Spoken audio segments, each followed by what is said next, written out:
Coming up on this edition of Carolina Insider. Living wages for all. USC workers are fighting for fair living wages. And I just feel like, I'm being overlooked. What's next for the movement? Plus, how sticky inflation will be in 2024. But first, achoo, it's the flu. Where to get vaccinated on campus. Carolina Insider starts now.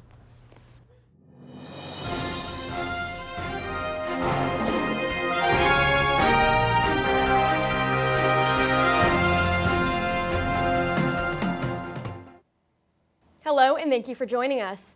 I'm Chloe Castain.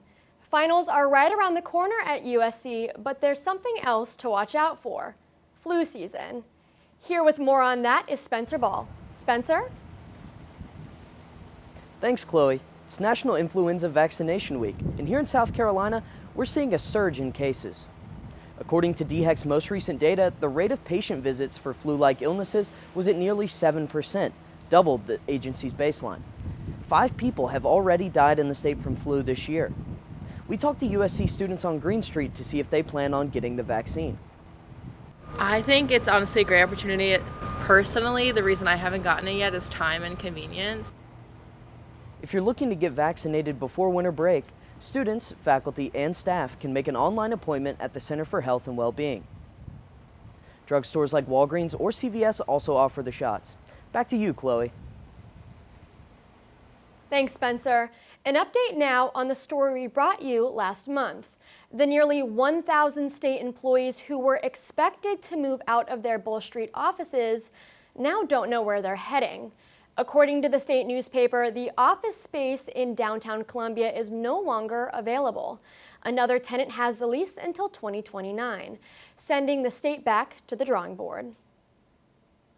Back on campus this week, economists at the Darla Moore School of Business gave their annual outlook on the state's economy. High inflation is still the largest economic threat. Taking a look at this graph, inflation continues to take a toll on costs as the Consumer Price Index decreases. South Carolina's economy is also expected to remain healthy. However, it cooled this year from a slowdown in the state's housing and manufacturing sectors.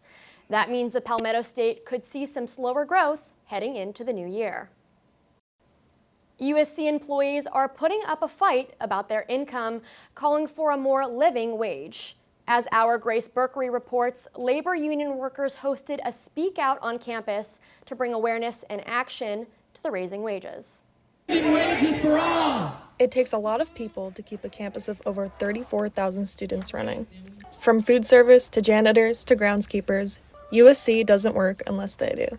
Now, some employees say they are tired of living on unsustainable wages, including Sarah McNesby, an SI worker and union member at USC. Making sure everyone can live comfortably without having worried if they're going to eat this today or if they're going to have housing next month. Several campus workers took to the Russell House patio stage to tell their stories. Each and every day that you clock in should not be a discerning effort of you thinking, is this going to be enough? The union workers website says that out of 9,900 full-time employees at USC, nearly 1,000 of them get paid less than $20 an hour.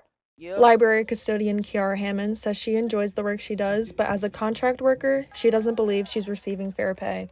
I'm trying to stick it out as long as I can, but that's really the struggle. I'm really consistent with my work, and I just feel like, I'm being overlooked. A petition launched by the union this August demands a minimum wage of $20 an hour for all hourly employees, a minimum of $40,000 a year for salaried workers, and a minimum stipend of $20,000 a year for graduate workers. This past July, the university raised the minimum hourly rate to $15 an hour. The union plans to deliver their petition to President Amarides by the end of the year.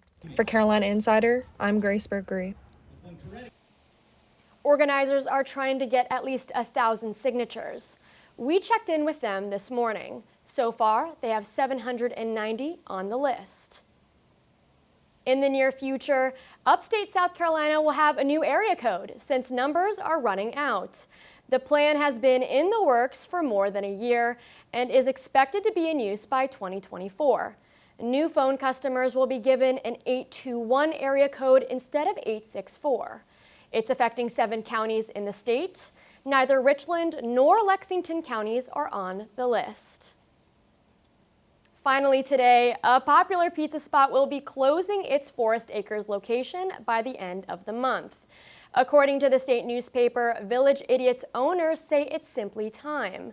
The company will focus on its 2 remaining locations in the Midlands for now. But the owners also said they plan to expand the chain and offer first-time franchise opportunities. In case you still want some New York-style pizza, the 2 other open locations are in 5 Points and on Whaley Street. That's it for this edition of Carolina Insider, a student production here in the Kennedy Greenhouse Studio in the School of Journalism and Mass Communications. Thank you for joining us. We'll see you back here Friday.